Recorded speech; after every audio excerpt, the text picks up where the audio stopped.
이거는 수소업계의 주장이기도 하고 사실이기도 한데 규모의 경제가 나타나게 되면 연료전지 가격은 배터리 가격보다 낮아질 가능성이 높아요. 이러면 전기차 업계에서는 굉장히 싫어할 건데 그 이유가 뭐냐면은 배터리는 그 자체가 원재료가 엄청나게 많이 들어갑니다. 연료전지는 만들기가 좀 복잡해서 그렇지 들어가는 거는 철, 거기다가 뭐 백금 조금, 아이오노모 조금 이렇게 들어가요. 근데 지금 연료전지가 비싼 이유는 이 아이오노모 조금을 만들기 위해서도 공장을 돌려야 되니까 여기에 소재 가격이 너무 비싼 겁니다. 근데 지금 전체적으로 이렇게 그 수소 산업이 발전을 하다 보니까 소재 업체들도 그러면은 꼭 연료전지 아니더라도 수전의 설비에 쓰기 위해서라도 소재를 많이 생산할 수 있겠구나.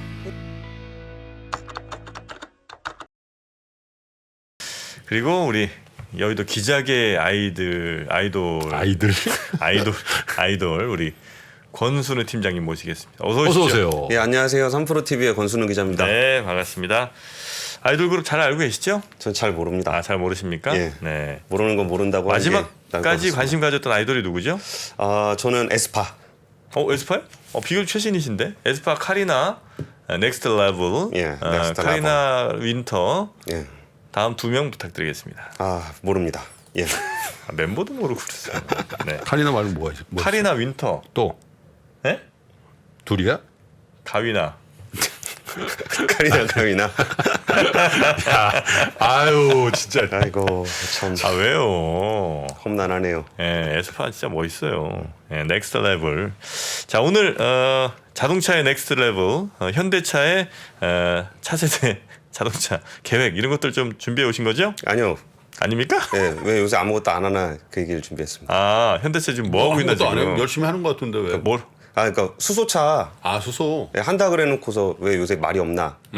제가 3프로TV로 옮겨서 좋은 점 중에 하나가 이렇게 뉴스에 집착할 필요가 좀 줄어든 것 같아요. 오히려 지금 시청자분들이 궁금해할 만한 얘기를 중심으로 취재를 해도 되니까. 네. 그러니까 그런 거 있어요. 그러니까 사람들은 크게 관심 없는데 뉴스를 좀 다뤄야 되는 그런 큰 뉴스들이 있습니다. 근데 그런 거는 또 이제 의무 방어전으로 취재를 해야 언론사에서 되는데 해야 된다 이거죠. 그거는 모든 언론이 거의 다 똑같이 쓰지만 안 할 수가 없는 그런 것들이 있어요. 근데 여기 3프로TV에서는 굳이 그런 거 안 해도 되니까 오히려 시청자분들이 궁금해할 만한 거에만 좀 취재에 집중할 수 있어서 좋은 것 같아요. 아무도 권순우 팀장한테 뭘 하라고 그러는 사람이 없잖아. 그게 뭘 참- 취재해봐라. 그게 참 고민입니다. 아무도 없잖아. 그냥 알아서 하는 거 아니야. 예, 근데 거기서 취재를 해보라고 말하는 분이 있죠. 지금 시청자분들. 그게 최고입니다. 네, 예, 그래서 시청자분들이 오히려 사장입니다. 3프로TV로 네. 옮겨서 제 취재력을 좀 시청자분들을 중심으로 해서 궁금해하시는 분들에게 좀 집중할 수 있도록 하기 위해서 궁금한 내용 피드백 주시면은 좀 많이 전달해서 아유, 취재를 주세요. 해서 드리도록 네. 하겠습니다. 네. 그리고 이게 일방적으로 취재를 해서 전달하는 게 아니고 정말 이제 기업들도 하고 싶은 얘기 있으면은 좀 얘기하고 투자자분들도 궁금한 거 있으면은 중간에 제가 이제 취재를 통해서 그런 플랫폼을 한번 만들어 보도록 하겠습니다. 저널리즘의 넥스트 레벨입니다. 예. 네. 좋습니다. 표현 좋네요. 예. 그냥 레벨이라고 해. 언제적 레벨입니까? 넥스트 레벨. 네. 사실 그 지난 금요일에 제가 빨리빨리 진행을 해야 네. 되겠네요. 그러니까 지난 금요일에 제가 삼성 SDI 그 전기차 배터리 뭐 하는 거야 오, 마는 거야 그 그 조회수 많이 얘기를 나왔어요. 했어요. 근데 그것도 사실 그게 기사로 쓰기가 되게 애매한 내용들이에요. 이게 뭐를 하면은 기사 쓰기가 좋은데 뭘 안 하면은 기사 쓰기가 되게 어렵거든요. 근데 그리고서 이제 삼성전자 파운드리 같은 경우에도 한다고 말은 했는데 안 하는 것 같은데 요럴 때 기사 쓰기가 되게 애매합니다. 왜 안 하냐 이런 기사 쓰기도 좀 그렇고. 그러니까 뭐 왜 안 하느냐에 대한 왜도 이게 딱히 정확하진 않거든요. 그래서 근데 어쨌든 사람들은 좀 궁금해하니까 그 관련한 얘기들을 좀 종합적으로 좀 준비를 했었는데 이번에는 그러니까 현대차 수소차 얘기를 좀 해보려고 해요. 네. 그러니까 지난 몇 년간 뭐 현대차가 너무 수소차에만 올인하는 거 아니냐. 넥소. 예, 뭐 그래가지고 뭐 전기차에 너무 집중하지 않는 거 아니냐라 해서 비난을 받을 정도로 굉장히 수소에 대한 얘기를 많이 했었는데 최근에는 좀 이상할 정도로 수소차에 대한 얘기가 없어요. 쑥 들어갔죠. 완전히 쑥 들어갔습니다. 다른 모델도 안 나오고. 예, 그 지난해 말에 현대차가 수소차 포기한 거 아니냐라는 얘기가 좀 나왔었는데 네. 그 이후에 업데이트가 전혀 없습니다. 그래서 지금 현대차 수소 뭐 하고 있는지를 좀 취재해갖고 왔는데 넥소. 예, 현대차 그룹에 관련된 얘기입니다. 그러니까 이게 수소차라는 것이 뭐 이전에도 제가 항상 강조를 드리기도 했는데 자동차 혼자 존재하는 게 아니에요. 이게 자동차가 있으려면 충전소가 있어야 되고 그렇죠, 충전소가 있으려면 수소가 있어야 되고 수소가 있으려면 저장하고 운송하는 시스템이 있어야 되고 이걸 수소를 차만 쓰는 게 아니라 뭐 빌딩이라든지 건설 발전이라든지 이런 데서 이렇게 다양하게 쓸 수 있어야 되거든요. 그러니까 현대차 그룹이 수소를 포기했다는 얘기는 전혀 사실이 아닙니다.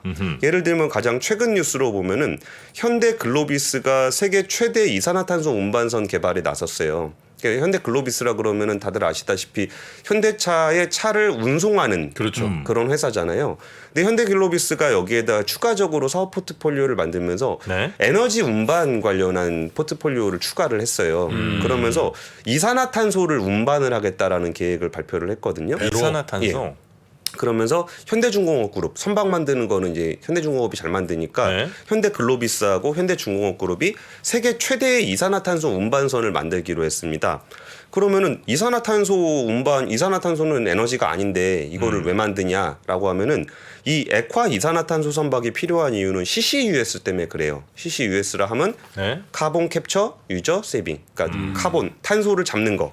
그래서 어디다 저장하거나 사용하거나 이런 건데 그럼 카본 캡처를 왜 하냐? 그러면 화석 연료를 사용하다 보면 이산화탄소가 나오잖아요. 호주한다, 이거지. 그럼 얘를 잡아가지고 어디다 가두는 이런 일을 합니다. 근데 사실 지제가 지난번에 국회 CCUS 토론회에 참석을 했었어요. 네. 그 토론자로 가서 그때 얘기를 했는데 한국 정부에서는 KCCUS라는 프로젝트를 진행을 하고 있어요. 이거를 탄소를 붙잡아서 저장하는 기술인데 여기서 제가 되게 인상적이었던 부분이 거기에 한 패널 분이 아니 우리나라는 조그맣게 무슨 연구실에서나 그러니까 탄소를 잡지 이걸 제대로 좀 사용할 수 있을 정도의 큰 사이즈가 없다. 이게 사이즈가 좀 커야 규모의 경제가 나오고 이게 산업화가 될 수 있잖아요. 근데 그 얘기를 했더니 한전기술연구원에서 나오신 분이 무슨 소리 하는 거냐? 우리는 카본 캡처하는 기술이 있다 이미. 근데 이게 사이즈가 작은 거는 이 카본을 잡아서 어디다가 묻어놓을 곳이 없어서 그런 거지. 저장을 못해서. 네, 저장을 못해서 그런 거지. 이거를 잡으라고 말만 하면은 우리 잡는 건 얼마든지 잡을 수 있다. 이런 얘기를 했어요.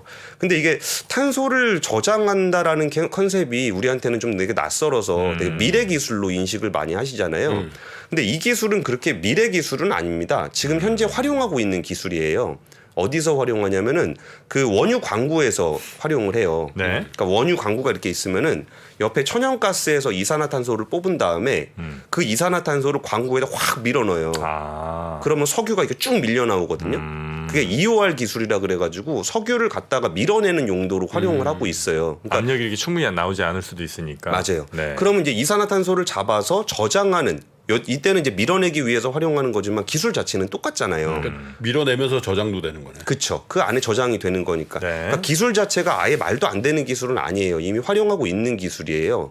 그럼 여기서 이 기술의 어떤 차이라고 한다면은 이전에 EOR 같은 경우는 원유가 있는 곳에서 옆에 천연가스를 밀어넣는 거, 천연가스에서 뽑은 이산화탄소를 밀어넣는 거라 그러면 지금 우리가 하고 싶은 그 탄소 캡처 같은 경우에는 우리나라에서 발생하는 이산화탄소를 잡아서 그거를 멀리 광구에다가 밀어 넣어야 되는 거잖아요. 그래서 배가 필요한 거예요. 그래가지고 액화 이산화탄소를 운반할 수 있는 게 필요한 거고 그러다 보니까 현대글로비스가 이걸 하겠다고 한 겁니다. 그러면 여기서 현대차가 최근에 LNG 발전소를 만든다는 계획을 발표했다가 비판을 좀 받고 있어요. 이게 LNG 발전소를 만드는 이유는 일단 지금 울산 공장에서 한국전력에서 전기를 받아다 쓰잖아요. 네. 근데 그걸 옆에다 LNG 발전소를 만들어 가지고 여기서 함전에서 전기를 공급받는 거의 72%를 자체적으로 생산을 하겠다는 거예요. 그러면은 뭐 석탄 발전이라든지 이런 데서 나오는 이산화탄소가 있을 건데 그거보다 가스 발전은 훨씬 더 적게 나오잖아요. 네. 그러면 울산 공장에서 사용하는 탄소를 줄이기 위해서 LNG 발전소를 직접 만들어서 전기를 만들겠다라는 거예요. 근데 이걸 가지고도 근데 LNG가 그래도 거기서도 탄소가 나오는데 그렇죠. 이게 좀 그린워싱 아니냐라는 비판을 받고 있어요. 근데 여기서 그 탄소 캡처 기술이 그러니까 이산화탄소를 잡는 기술이 좀 더 발전을 하게 되면은 이 LNG 발전소에서 나오는 이산화탄소를 잡아낼 수 있어요. 그러면 아까 말씀드렸던 현대 글로비스가 액화 이산화탄소 선박을 만들면은 거기다 실어서도 보낼 수가 있습니다. 그러니까 이게 차만 바라보게 되면은 뭔가 좀 소식이 없는 것처럼 보이지만 그 수소를 활용하기 위한 생태계는 지속적으로 좀 하고 있는 거예요.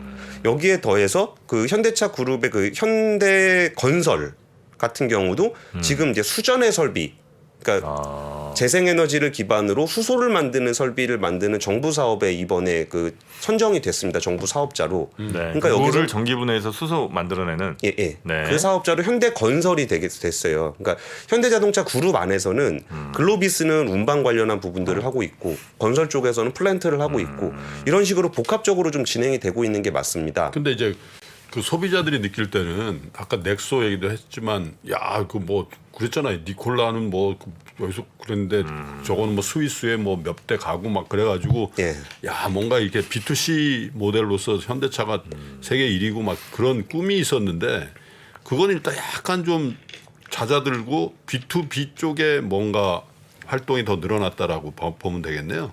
오히려 그렇게 보셔도 될 것 같고요. 네. B2C를 위한 B2B도 준비되고 있다라고 보셔도 될 것 같아요. 어떤 의미인지 설명을 좀 해드리겠습니다. 일단 현대차의 수소차 판매 실적은 약간 좀 초라해요. 그러니까 올해 현대차 넥소가 한 4,000대 정도 팔렸는데 이게 4월, 5월에 한 2,500대 정도 팔렸어요. 그러니까 1분기에는 거의 1,400대밖에 못 팔았습니다. 그러면은 올해 정부의 수소 보급 목표, 수소차 보급 목표가 원래 27,000대에서 17,000대로 10,000대가 줄었어요. 네. 그런데 거기서 5달에 한 4,000대밖에 못 팔았으니까 올해 많이 팔아봐야 한 10,000대 정도밖에 못 팔 거예요. 국내에서. 예. 근데 이거는 사실 너무 자연스럽기도 할 것 같은 게 차가 나온 지도 좀 오래됐잖아요. 그러면은 신차도 아닌 차가 뭐 지금 와서 이렇게 엄청나게 많이 팔릴 일도 없고 그러면은 야 이게 생각보다 수소차 판매가 줄어드는 거는 사실인 것 같아요. 오히려 전기차 회사는 지금 막 없어서 난린데 수소차 회사는 거의 지자체에서도 좀 남고 있는 게 현실입니다. 그리고 이게 문재인 정부에서 수소 관련한 지원을 좀 많이 하다 보니까 네. 윤석열 정부에서는 좀 소외되는 거 아닌가라는 우려들도 많이 나오는 게 뭐 사실이에요. 수소 열심히 한다면서요.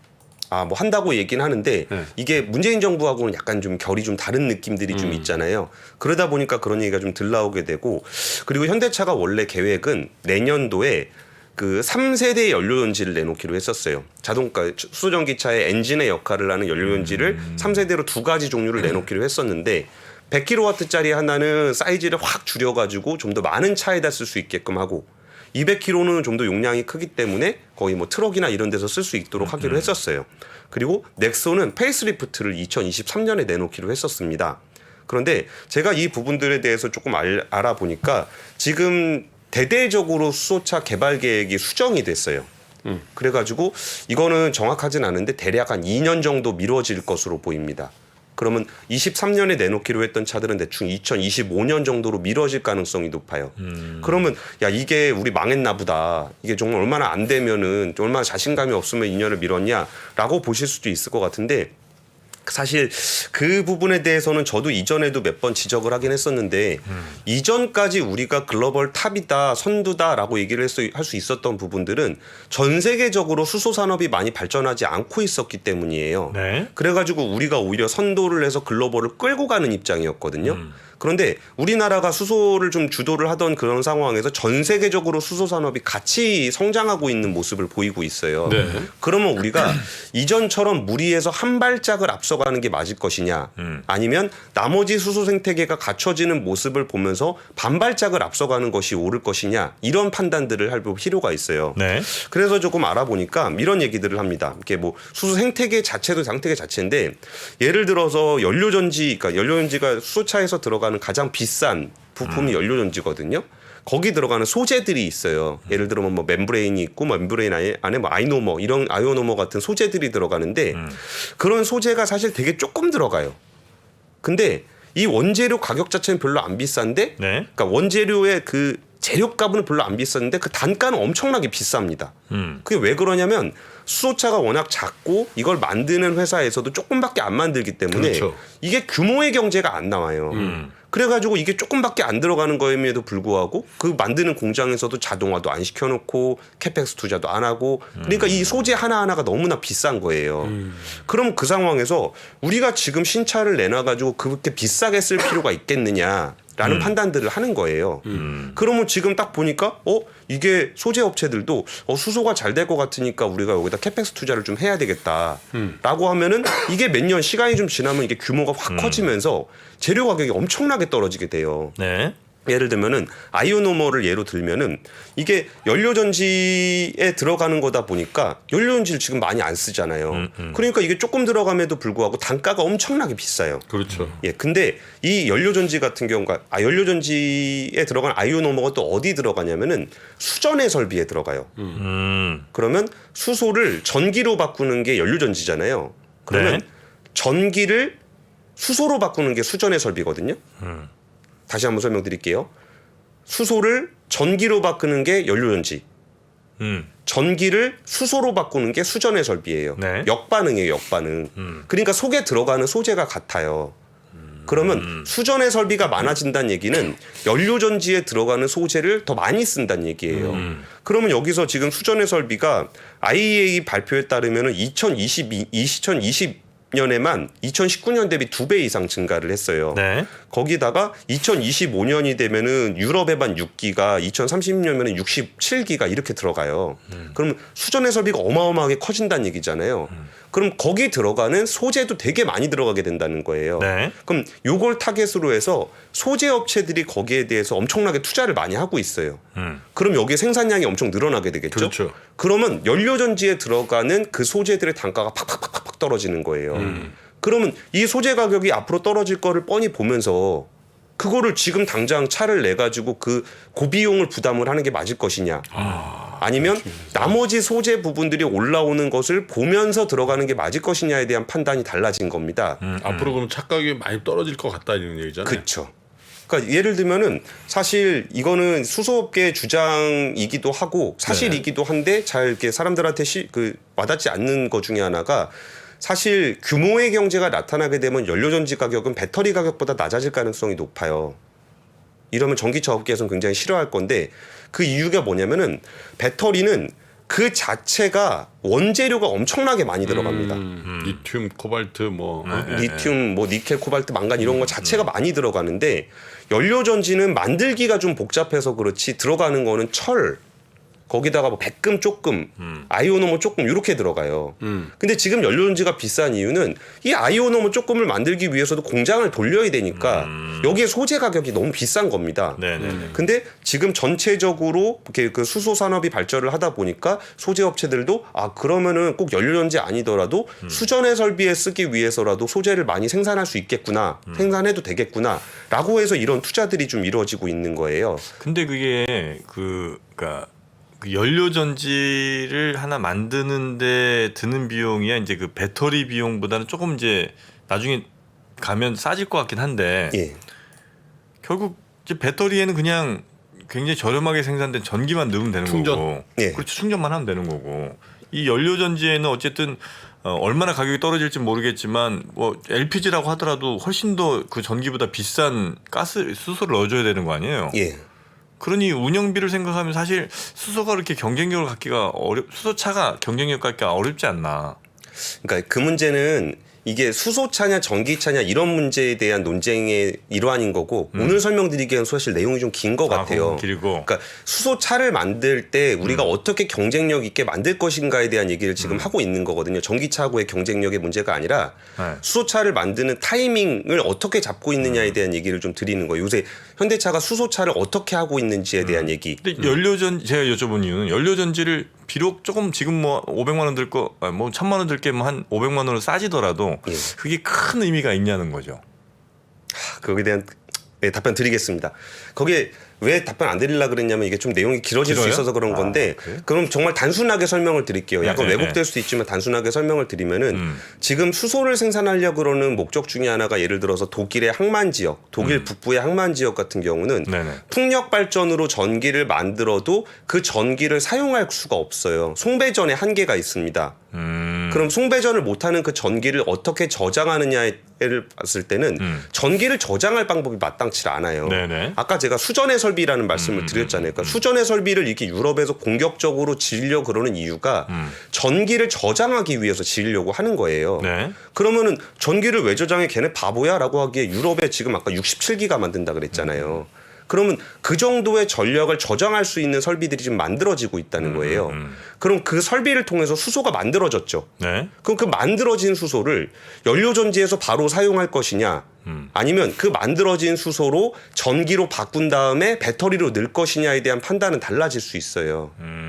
일단 만들어진 수소를 어떻게 할 거냐. 그러니까 우리가 지금 전기를 그냥 공급받는다라고 생각을 하시니까 이거를 전기를 바로 배터리에 넣으면 되는 거 아니냐라고 생각을 하시겠지만 네. 지금 만들어지는 전기의 40%는 석탄으로 만들어지고 30%는 원전으로 만들어져요.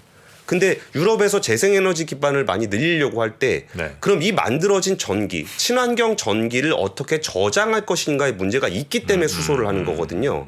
그러니까 수소가 만들어진 이후에 네. 이 수소를 직접 사용할 것이냐 전기로 만들어서 배터리로 사용할 것이냐의 문제가 있기 때문에 지역이나 환경에 따라서 수소가 유리한 곳들이 있어요. 네. 그렇기 때문에 수소차를 만드는 거고 오늘 이것 때문에 또 시간을 많이 보냈네요. 그러면 수소차를 만들 때 네. 어떤 전략을 가져가는 것이 유리한 것이냐라고 하는 것에서 제가 앞서 설명을 드렸던 것처럼 네. 정말 이렇게 혼자서 독자적으로 모든 것을 끌고 가는 그런 상황이 지금까지 이어져 왔는데 이걸 계획으로 한 2023년까지 한번 계획을 짜봤는데 지금 보니까 지금 전 세계적으로 유럽도 그렇고 중국도 그렇고 여기저기서 수소 관련한 생태계들이 만들어지고 있단 말이에요. 그럼 그런 상황에서 내가 또 독자적으로 수소차를 무조건 먼저 내는 게 유리할 것이냐 아니면 완성도를 높이면서 생태계 구성이 되는 모습을 봤을 때 차를 내놓는 것이 유리할 것인가에 대한 판단을 했을 때 여기서 나머지 생태계가 올라올 때까지 기다리면서 완성도를 높이는 것이 더 중요하다라고 본 거예요. 약간 속도 조절 좀 하는 거네요. 그렇죠. 예. 근데 그렇게 되면은 거기 원재료에 들어가는 소재들에 대한 단가들이 툭툭툭 떨어지면서 그때는 완성도 높으면서 단가가 좀 낮은 네. 그런 수소차를 만들 수 있을 거다라는 계획을 가지고 있는 겁니다. 그리고 이게 그러면 우리나라에서 수소차 얘기 안 나오니까 뭐 우리는 또 수소차가 뭐 안 되고 있나 이렇게 생각하시는 분들 굉장히 많을 건데 예를 들어서 전 세계에서 자동차 부품을 제일 잘 만드는 회사는 보쉬예요. 그렇죠. 독일의 보쉬. 네. 여기가 사실 예전에 파워트레인 있을 때는 우리나라는 정말 가서 사기도 어려웠던 그런 슈퍼갑이었거든요. 네. 근데 보쉬가 지금 사실 배터리보다 연료전 쪽에 훨씬 더 비중을 많이 두고 있어요. 그러면서 지금 그 독일의 부쉬는 그 스웨덴의 파워셀하고 같이 연료전지를 개발하고 있거든요. 이게 올해 양산을 진행할 계획을 가지고 있습니다. 그리고 보쉬의 연료전지 시스템을 장착한 수소 트럭 70대가 현재 중국에서 내구성 테스트를 진행을 하고 있어요. 네. 그러면서 이게 충칭하고 청두 사이 한 300km 정도 거리에 있는 거기서 내구성 테스트를 진행하고 있는데 여기서 한 11kg 정도 수소를 실은 탱크가 500km 정도를 왔다 갔다 할 수 있도록 준비가 되고 있다고 해요. 충전 시간은 한 5분에서 10분 정도? 그러니까 이거는 사실 전기차 충전 속도가 빨라진다고 해도 이 충전 속도가 트럭 부분에서는 좀 따라잡기는 좀 힘들 거예요. 수소가 그렇겠죠. 유리하긴 할 거예요. 그러니까 우리나라가 안 하고 있다고 해서 전 세계적으로 이게 이루어지지 않고 있는 건 아니에요. 근데 이제 현대차는 왜 그러면 세계 1등이라고 하다가 예. 지금 소식이 없고 속도 조절을 하냐 예. 그 얘기가 오늘 주제잖아요. 그쵸. 주제잖아요. 예. 근데 순서가 바뀌었다라는 뜻으로 들리거든요. 저는 그러니까 전략적으로 예. 그런 인프라가 훨씬 더 강화된 다음에 치고 나가는 게 훨씬 좋은데 우리나라는 B2C 모델에 이 몇 대 만들었다 이거에 그냥 집중을 하다 보니까 오히려 이게 경제성을 좀 규모의 경제에서 딸리는 그런 비즈니스 모델을 만들었다 이런 예. 얘기인가요? 그러니까 지금 김프로님 지적은 굉장히 합당한 지적인 건 맞는 것 같아요. 이거는 전략적으로 좀 잘못됐다라고 비판을 할 수도 있을 것 같은데 지금 이거는 사실 근데 결과적인 비판이긴 해요. 결과적으로 봤을 때 그 전에 수소 생태계가 만들어질 거라는 확신이 없었을 때는 이 전체적인 시장을 리드해서 끌고 가기 위해서 내가 이걸 만들 테니까 차를 만들 테니까 수소 생태계를 함께 만들어 보자다라는 어떤 리드하는 차원이 있었어요. 네. 그럼 이게 선도하는 입장에서는 그거를 치고 나갈 수밖에 없는 상황이었고 근데 지금 세상이 바뀌어서 다른 데들이 올라오는 모습을 보니까 그럼 딴 데 올라온 다음 만들지 뭐하러 먼저 했어? 라는 얘기는 그러면 달걀을 뭐하러 만들었어? 닭을 먼저 만들지? 닭이 만들어지고 나니까 그러면 달걀을 먼저 만들지 왜 닭을 만들었어? 라는 비판을 사후적으로 받을 수는 있어요. 근데 어쨌든 상황적으로 수소 산업이 발전하는 모습이 전 세계적으로 나타나고 있는 게 최근 몇 년에 엄청 급격하게 나타났거든요. 네. 그러면 기존의 개발 계획을 무조건 주장하는 것이 맞을 것이냐 아니면 지금 보니까 이게 개발 속도가 다른 데가 따라오고 있고 생태계가 만들어지면 이 생태계 위에서 내가 훨씬 더 저렴하고 완성도 높게 만들 수 있을 것 같아 라고 하면 수정하는 것이 맞을까에 대한 판단을 달리 했다라고 보시면 될 것 같아요. 네. 근데 도대체 근데 왜 그렇게 말을 안 하냐고. 그렇게 수정이 되고 했으면은 현대가 예. 아니 뭐 전략이 좀 달라지고 했으면 얘기를 좀 해야. 아니 뭐 그거 기대했던 사람들은 엄청 실망이 큰데 지금 뭐 실망하고 있는 사람한테 아무 설명을 안 하니까 좀 답답할 수 있잖아요. 근데 거기는 좀 두 가지 부담이 있다라고 해요. 하나는 이게 너무 뒤로 밀어가지고 실망이 더 커지는 게 아닐까? 2년이라는 시간이 뭐 2년이 됐든 1년 반이 될지 그건 모르겠지만 또 그것 때문에 너무 실망이 좀 커서 비판을 받을 수 있는 여지가 있다라는 점과 네. 또 하나는 정말 그 약간 2, 3년 장기 계획을 짰는데 그것도 못 지키면 또 비판받지 않을까? 라는 부분에 대한 부담이 있으니까 이제 로우키로 지금 가고 있는 상황입니다. 좀 의외였던 소식은 니콜라. 니콜라 사기 사건 나가가지고 거의 뭐 망하는 거 아니냐 뭐 그런 얘기들 많이 했었잖아요.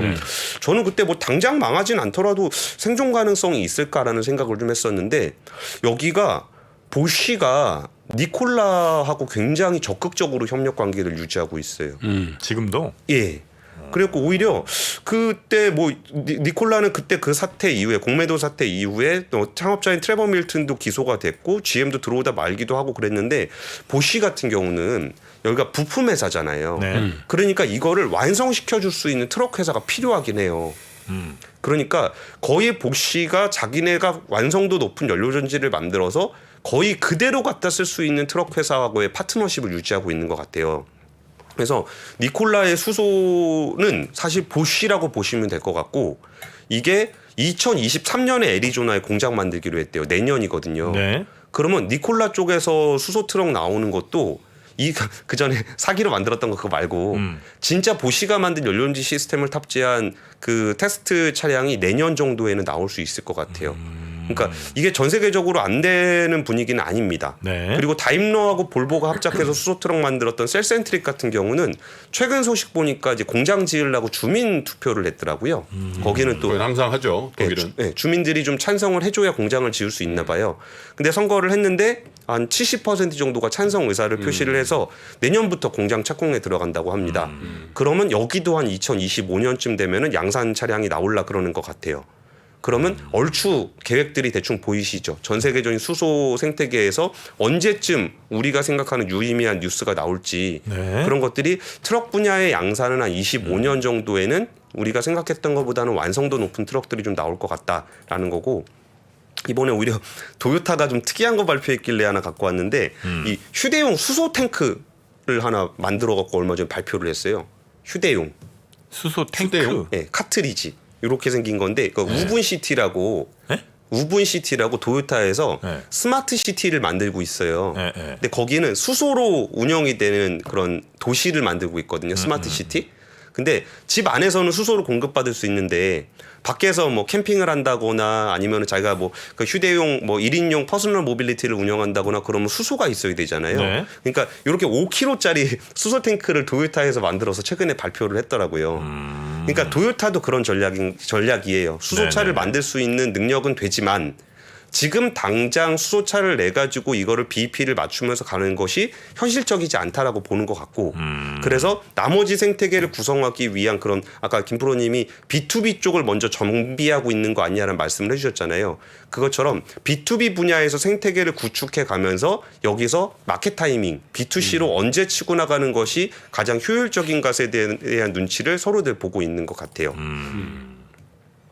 그 미라이 이런 건 그러면 거기도 좀 속도 조절하고 있습니까? 그러니까 미라이 정도는 내놨는데 네. 사실 미라이는 그 전에 나왔던 모델의 후속 모델인 거고 똑같아요. 현대차 같은 경우도 투싼 다음에 넥소 나왔잖아요. 그쵸. 근데 그 뒤에 모델에 대한 계획을 그렇게 발표하고 있진 않아요. 그러니까 자동차 회사들이 B2B로 수소 생태계 만드는 쪽에 오히려 좀 더 집중하고 있고 그러면서 이 생태계가 만들어지면 훨씬 더 단가가 떨어질 거라고 보고 이걸 타이밍을 좀 보고 있는 아니 것 근데 같습니다. 지금 이 방송 들으시는 분들은 현대차의 주가 흐름에 수소는 사실 큰 영향을 안 줄 거라고 생각하시는 것 같아요. 아, 예. 뭐 글로비스도 마찬가지고 뭐 모비스도 마찬가지인데 현대차의 수소 관련 소재를 납품할 것이라고 기대했던 회사들이 꽤 있거든요. 예, 예. 이런 상하프론테크라든지 이런 네, 예. 회사들. 근데 이런 회사들에도 오히려 관심이 많아요. 그런 회사들 어떻게 되냐? 그거 들어가면 그럼 뭐 저기 청라에 그 현대 모비스 짓고 해가지고 거기 들어가면 대박 난다. 뭐 왜냐면 그게 그 수입 대체가 되는데 그게 뭐 한 장당 뭐 그런 얘기 많이 했잖아요. 근데 하나프로테크뿐만 아니라 그런 얘기들을 많이 한 회사들이 꽤 있거든요. 그 문제를 그런 회사들 한숨 많이 관심이 더 쉬시면. 많아요 지금 사실은. 근데 그 문제가 네. 사실 생각보다 굉장히 심각한 문제예요. 심각해요? 그러니까 이게 현대차가 수소차 계획을 수정했냐 안 했냐를 가지고 우리는 사실 별로 관심이 없을 수 있거든요. 뭐 내년에 나온다 그러다 안 나오는 거면 안 사면 되는 거고 이게 뭐 1년 미뤄지면 어떻게 되냐 2년 미뤄지면 어떻게 되냐를 우리는 별로 신경 안 써도 되는데 그 뒤에 단에서는 굉장히 심각한 엄청나게 문제가 돼요. 그렇죠. 생태계를 이루려고 그러니까 사실 내년에 넥소 페이스리프트가 나왔다 그러면 네. 거기에 들어가는 어떤 준비들이 되고 있었을 거고 거기에 맞춰서 어떤 생산 계획들이 잡혀 있었을 거고 그랬는데 이게 이렇게 미뤄지게 되면은 거기에 납품하기로 했던 회사들의 실적은 다 안 좋아질 수가 있어요. 그리고 기존에 어떤 스케줄 돼 있었던 그런 개발 계획도 다 달라질 수가 있습니다. 네. 근데 이거는 그 전방 후방의 양쪽에 다 영향을 미쳐요. 그러니까 전방에서는 수소차를 납품하는 쪽으로 영향을 많이 미치게 되는 거고 후방 쪽에서는 전기차 충전소 계획들의 문제가 생길 수 있어요.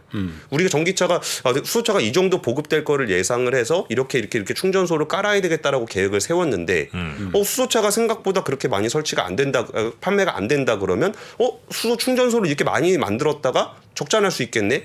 그럼 여기에 수소 충전소를 만드는데도 차질이 생겨요. 그렇죠. 그래서 전방과 후방 쪽에는 그 악재가 될 수가 있어요. 이런 계획들이. 그래서 이 부분이 단순히 현대차가 제가 발표하지 않는 것에 대해서 왜 이거를 준비했냐, 뭐 말 안 하는데 왜 굳이 이거 투자를 하냐. 이게 벤치마크가 되는 기업들의 같은 경우에는 그 기업의 투자 계획들에 따라서 전후방에 영향을 미칠 수 있기 때문에 투자자들뿐만 아니라 그런 산업 생태계를 위해서도 어느 정도는 개발 계획에 대해서 가이드라인을 만들어줄 필요가 있다라는 얘기를 좀 하고 싶은 거예요. 현대가. 예. 그게 지난번에도 삼성 SDI나 파운드리 관련해서도 얘기할 때 아니 투자자들도 기대하는 게 있고 전후방도 기대하고 있는 게 있는데 여기에 대한 개발 계획이 어느 정도 좀 가이드가 되지 않으면 이 사람들은 언제까지 기대를 할 것인가, 언제 포기를 할 것인가, 투자를 할 것인가 말 것인가에 대한 계획을 세워야 되잖아요. 근데 이 부분들이 명확하지 않았을 때 전후방에 미칠 영향들이 있기 때문에 이 부분은 저는 이런 전략을 가지고 있다라는 얘기를 제가 굳이 드리는 이유가 그러니까 굳이 제가 취재해서 얘기하지 않더라도 회사 차원에서 어느 정도는 가이드를 좀 해줘야 되지 않을까라는 생각이 있는 거예요.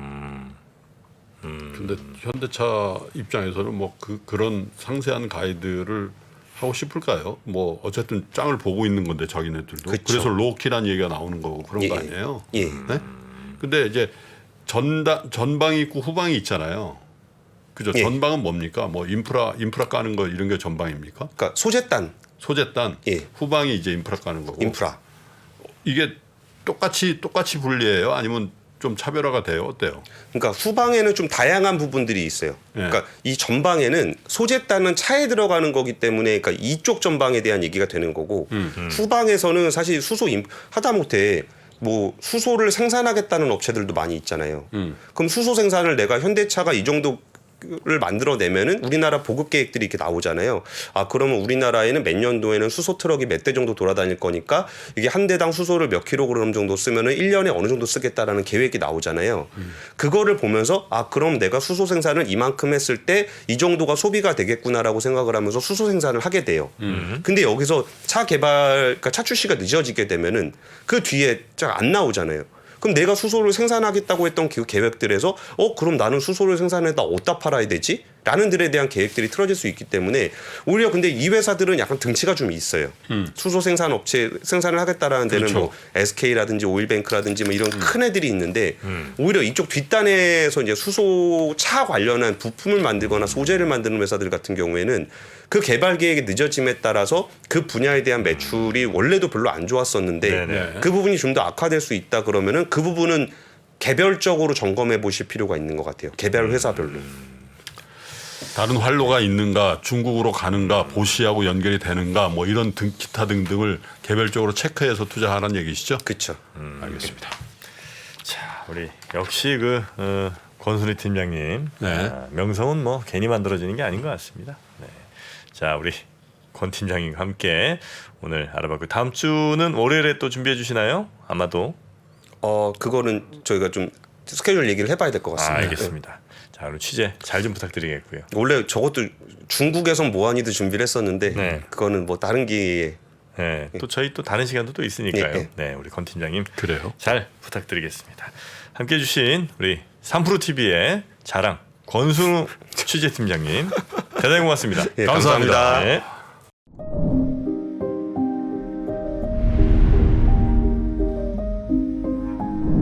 게임에서 살인이 가능한데 성폭행은 안 되는 이유는 무엇입니까? AI에 의해 활동하는 가상인간은 법인격을 가질 수 있을까? 내 아바타에 AI를 입힌다면 나 대신 무엇을 시키고 싶으신가요?